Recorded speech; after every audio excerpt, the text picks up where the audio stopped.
Ketika penantian tak berujung, ku termenung dalam diam dan berdoa. Berharap pada janjinya karena ku yakin dia setia. Dan ku tahu bahwa semuanya itu akan indah pada waktunya. Tetap bersama kami, Mary Sportis. Nama Elizabeth dan Zakaria tentu tidak asing lagi bagi kita orang Kristiani. Nama Elizabeth berarti janji Allah, sedangkan Zakaria berarti diingat oleh Allah. Elizabeth dan Zakaria berpegang teguh pada hukum Taurat, namun mereka tidak memiliki anak karena Elizabeth mandul dan baru dikaruniai anak di usia tuanya, yakni Yohanes Pembaptis yang menyiapkan jalan bagi kedatangan Tuhan Yesus. Zakaria adalah keturunan Harun dari rombongan Abia. Setiap keturunan yang langsung dari Harun otomatis mengemban tugas istimewa sebagai imam yang melayani di bait suci. Karena aturan tersebut, tidak heran jika pada saat itu ada banyak sekali imam, salah satunya Zakaria. Bagi para imam, melayani Allah di bait suci adalah saat yang ditunggu-tunggu, masa terpenting dalam hidup mereka. Bila tiba gilirannya, mereka akan mempersiapkan diri dengan sebaik-baiknya. Begitu pula dengan Zakaria yang pada hari itu mendapat tugas untuk masuk ke dalam bait suci dan membakar ukupan. Zakaria menikah dengan Elizabeth, perempuan yang juga keturunan Harun. Sebagai seorang imam, menikahi perempuan yang sama-sama berasal dari keturunan Harun adalah sebuah kehormatan besar. Sebab itu berarti ia akan sanggup mempertahankan kemurnian darah keturunannya. Namun sayang sekali, justru itulah yang tidak dimiliki Zakaria dan Elizabeth. Dalam usia tua, mereka belum juga dikaruniai anak.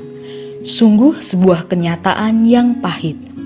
Bagi masyarakat Yahudi, tidak memiliki keturunan merupakan sebuah aib, sehingga seseorang bisa dikucilkan karena tidak mempunyai anak. Perceraian pun dimungkinkan terjadi di antara pasangan suami istri yang tidak memiliki keturunan. Ketiadaan keturunan juga bisa menjadi alasan bagi seorang suami untuk memperistri perempuan lain. Oleh karena itu, kesempatan berada di dalam bait suci tidak disia-siakan oleh Zakaria. Ia yang selama ini tekun berdoa dalam pengharapan untuk mendapatkan anak, tentu akan menggunakan kesempatan itu untuk membawa permohonannya kepada Allah yang dilayani dan disembahnya. Namun, ketika doanya dijawab oleh Allah melalui kabar malaikat Gabriel, istrimu Elizabeth akan melahirkan seorang putra dan kamu akan memanggilnya Yohanes. Zakaria justru tidak percaya. Ia bertanya, "Bagaimanakah aku tahu bahwa hal itu akan terjadi? Sebab aku sudah tua dan istriku sudah lanjut umurnya." Zakaria lalu meminta tanda untuk bisa mempercayai kabar malaikat itu. Akibatnya, keraguannya menyebabkan ia menjadi bisu. Ketika Zakaria keluar dari bait suci, dia tidak dapat berbicara dengan orang-orang yang berada di situ.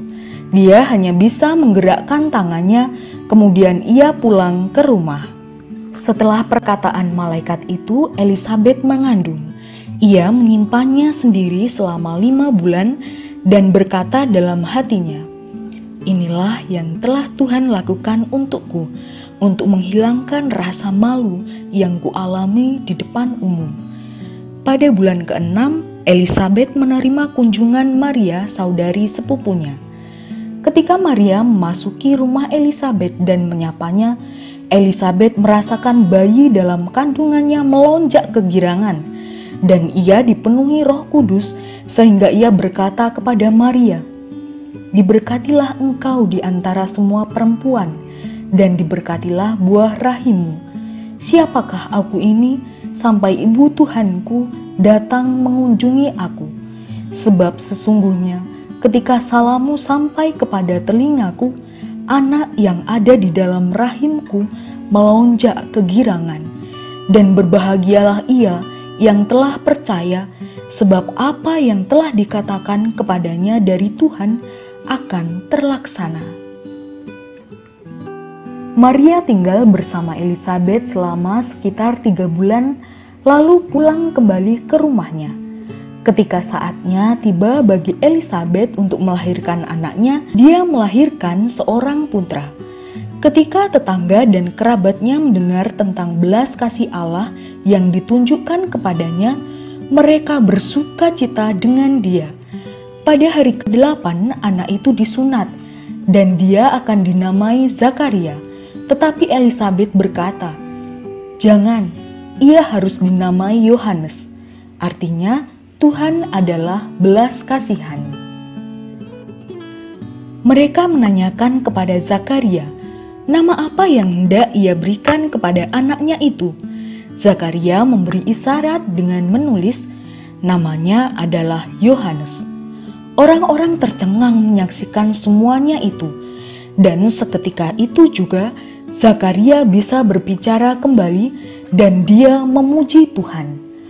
Para tetangga diliputi rasa takut dan takjub, dan peristiwa itu menjadi buah bibir di seluruh dataran tinggi Yudea. Elisabet adalah perempuan dalam kitab suci yang disebut tegak di hadapan Allah, sebab ia dipuji karena menaati semua perintah dan peraturan Allah tanpa menyalahkan. Dia adalah orang pertama yang mengakui Yesus sebagai Tuhan. Elisabet memiliki kepekaan rohani dan hidupnya dipenuhi dengan Roh Kudus, sehingga ia mampu mengenali kehadiran Putra Allah dalam rahim Maria. Iman dan kesetiaan Elisabet diperhitungkan oleh Allah, dan ia mengalami penggenapan janji Allah di masa tuanya. Ia bersukacita melahirkan Yohanes yang kemudian dikenal sebagai Yohanes Pembaptis. Allah selalu menepati janjinya.